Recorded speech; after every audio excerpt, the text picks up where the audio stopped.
Hello guys and welcome back to your very own station of economics और your tips. आज हम हमारी 14th video में पहुंच चुके हैं, यानी इससे पहले 13 वीडियोस बन चुकी हैं। तो जिसने नहीं देखी वो जाके देख लो, ठीक है। ये एक ऐसा चैनल है जहां पे हम इकोनॉमिक्स अपनी तरीके से पढ़ते हैं। अपनी तरीके से मतलब बहुत ही इजी वे में, कोई फालतू के एग्जाम्पल्स, कोई कुछ नहीं, बहुत इजी वे में अपनी तरह पढ़ते हैं। सो आज का हमारा टॉपिक है what are the exceptions of law of demand, यानी कि लॉ ऑफ डिमांड कब तक काम नहीं करता। इससे पहले हमने डिमांड के topic second chapter, first chapter of class 12 वो सब हमने पढ़ लिया। आज हम कहां गए? थर्ड चैप्टर के topic what are the exception of law of demand. अब एक्सेप्शंस पढ़ने से पहले हमें क्या देखना पड़ेगा कि लॉ ऑफ डिमांड क्या होती है। ये मैंने पिछले वीडियोस में बता दिया, तो अभी बताता हूं। लॉ ऑफ डिमांड क्या है? सिंपल सी चीज, with keeping other thing constant there exist negative relation between price and demand. Hindi में प्राइस और डिमांड के बीच में नेगेटिव रिलेशन होता है कि अगर प्राइस बढ़ा तो डिमांड क्या हो जाएगी? कम हो जाएगी, और प्राइस कम हुआ तो डिमांड क्या हो जाएगी?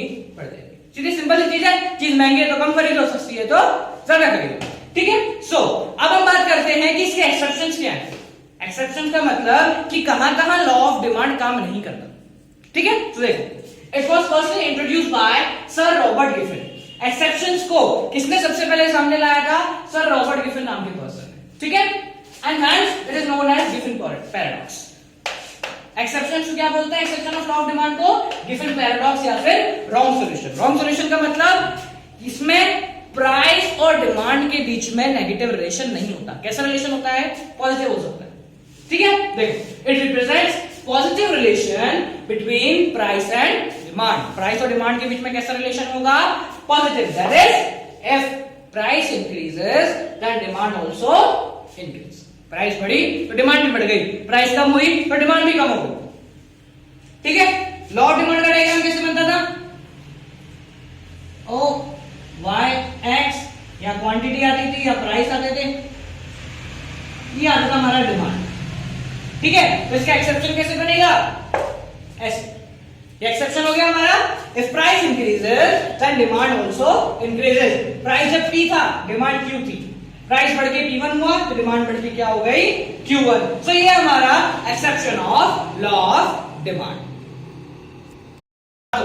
अब हम बात करते हैं कि exception of law of demand होते क्यों, यानी किस कंडीशन में प्राइस और डिमांड का नेगेटिव रिलेशन नहीं होता कि प्राइस बढ़े तो डिमांड कम नहीं हो सकता है कि बढ़ जाए, ठीक है, और प्राइस कम हो तो डिमांड नहीं बढ़े। So in what case there exist no relation between price and demand और positive relation between price and demand. कौन से केसेस हैं वो देखते हैं। So causes of exception of law of demand. कहां पे लॉ ऑफ डिमांड काम नहीं करता? लॉ ऑफ डिमांड क्या है? Negative relation between price and demand. तो ऐसी कौन सी कंडीशन है जहां पे लॉ ऑफ डिमांड काम नहीं करता, ठीक है। So first, ignorance. इग्नोरेंस का मतलब हमारे मार्केट में ऐसे बहुत सारे कंज्यूमर हैं जिनको मतलब ही नहीं है प्राइस से। जैसे फॉर एग्जाम्पल, हमारा अनिल अंबानी गया राशन की दुकान पे चावल लेने, तो उसको कोई फर्क पड़ेगा क्या कि 25 रुपए की 27 रुपए? कोई फर्क क्या? कुछ नहीं पड़ेगा। उसको प्राइस और डिमांड के रिलेशन से कोई लेना देना ही नहीं है। क्यों? क्योंकि वो एक ऐसी स्टेज पे है जहां पे छोटे मोटे खर्चे वो देखता ही नहीं, ठीक है। So there are few consumer in market who are ignorant about the market condition of price and demand. तो ऐसे लोगों के लिए लॉ ऑफ डिमांड काम नहीं करता, ठीक है। Next, war and emergency. तो सिंपल है, वॉर एंड इमरजेंसी के टाइम पे कभी भी हम नहीं देखते कि प्राइस कम है ज्यादा। सीधी सी बात है, बाढ़ आ गई, खाने को कुछ नहीं है, जो चीज पहले 10 रुपए में मिलती थी वो चीज अगर 100 रुपए में मिलेगी ना तो भी हम लेंगे, because we are afraid of loss of supply. हमें ये प्रॉब्लम रहेगी कल को वो चीज खत्म नहीं हो जाए, ठीक है। So in case of war and emergency price और डिमांड का नेगेटिव रिलेशन नहीं होता। थर्ड पॉइंट, थर्ड है हमारा necessities of life. Necessities of life का मतलब ऐसी चीजें जो हमारे लिए बहुत जरूरी हैं। For example, water, food, shelter, और आज के लिए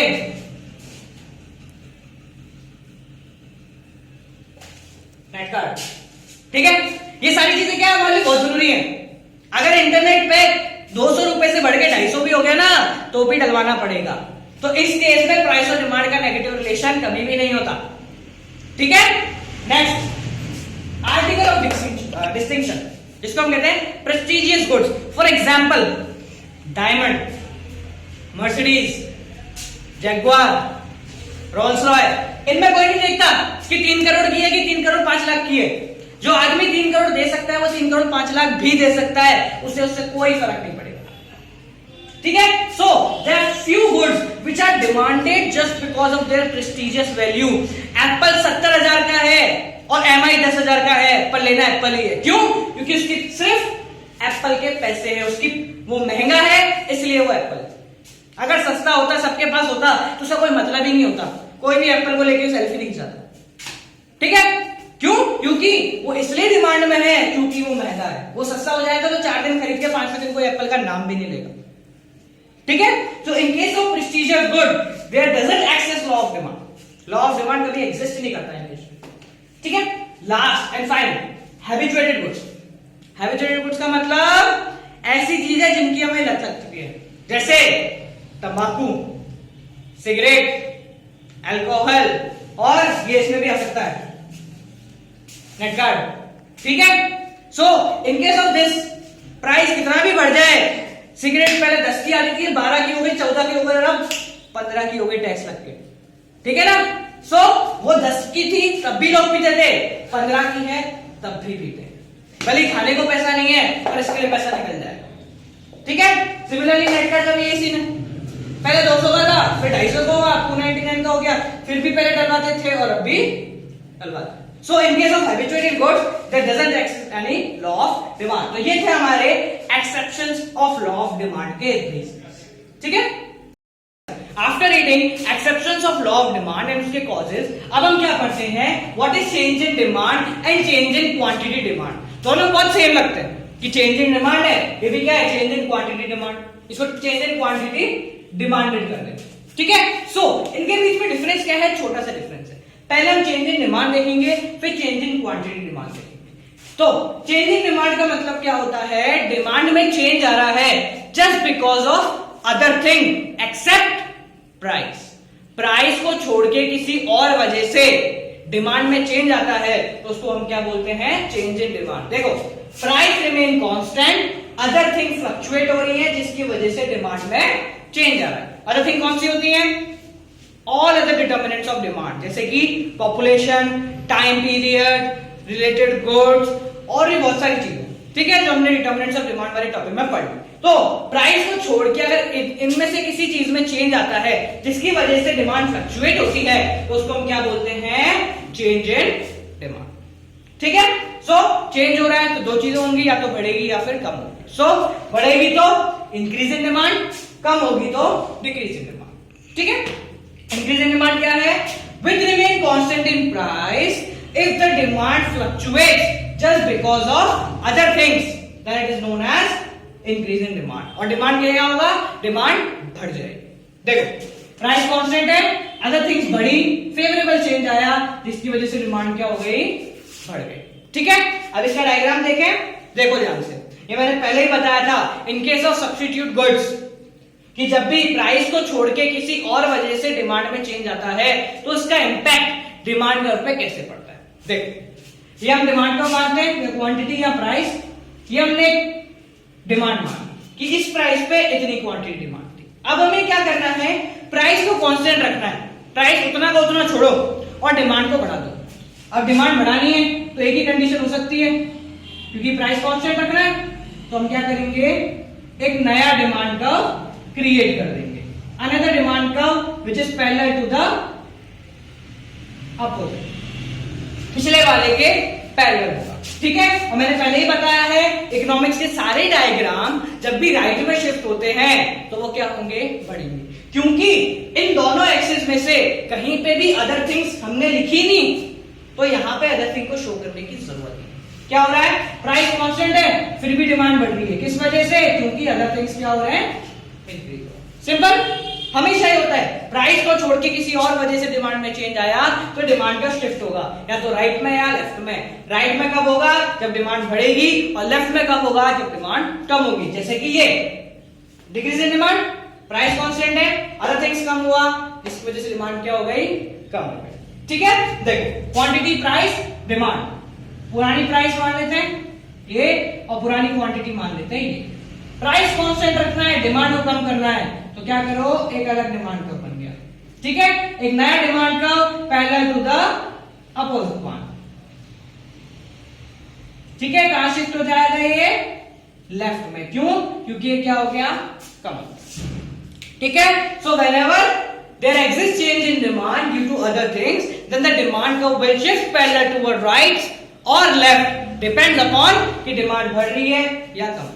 बढ़ रही है तो राइट में, कम हो रही है तो लेफ्ट में। ये हो गया चेंज इन डिमांड। इसके बाद क्या था, change in quantity demand. Change in quantity demand का मतलब क्या होता है, अब देखो ध्यान से, स्मॉल फ्रेंड्स, यहाँ प्राइस कांस्टेंट था, यहाँ प्राइस चेंज हो रहा है, या अदर थिंग चेंज हो रही थी, अदर थिंग कांस्टेंट है। यानी कि what is change in quantity demand, which remain same in other things if there exists change in price due to which demand changes, then it is known as change in quantity demand। यानी कि price के change होने की वजह से अगर demand में change आता है तो हम उसे क्या बोलते हैं, चेंज इन क्वांटिटी डिमांड। और अगर प्राइस कांस्टेंट है, अदर थिंग्स की वजह से चेंज आ रहा है, तो उसे क्या बोलेंगे, चेंज इन डिमांड। ठीक है, अब देखिए, other things constant, price fluctuate हो रही है जिसकी वजह से डिमांड में चेंज आ रहा है। हमने पढ़ा है, प्राइस बढ़ती तो डिमांड क्या होगी, कम। प्राइस कम होती तो डिमांड क्या होगी, इंक्रीज हो जाएगी। ठीक है, देखो इधर, अब इसमें भी दो होते हैं, बढ़ेगी या कम होगी। तो पहला contraction in quantity demand, then extension in quantity demand. Contraction in quantity demand का मतलब क्या होता है, डिमांड कम हो रही है, कॉन्ट्रैक्ट होना मतलब कम होना। तो देखो, डिमांड कब कम होती है, जब प्राइस बढ़ेगी। तो अदर थिंग्स कांस्टेंट है, प्राइस बढ़ रही है, इसकी वजह से डिमांड क्या हो गई, कम। ठीक है, डायग्राम देख लो, ये सॉरी, पुरानी प्राइस पुरानी क्वांटिटी, प्राइस को बढ़ा दिया, P1 कर दिया, तो क्वांटिटी क्या हो गई, ऑटोमेटिकली कम होके Q1 हो गई ऑन द सेम डिमांड। क्यों, क्योंकि प्राइस की वजह से ही डिमांड में चेंज आया है। ठीक है, बढ़ गया और ये प्राइस क्वांटिटी कम हो गई। ठीक है, इसके opposite extension in quantity demand, यानी क्वांटिटी डिमांड बढ़ गई। कब बढ़ेगी, other things remain constant, price कम हुआ तो हमारी डिमांड क्या हो गई, बढ़ गई। देखो P Q, प्राइस कम हो गया,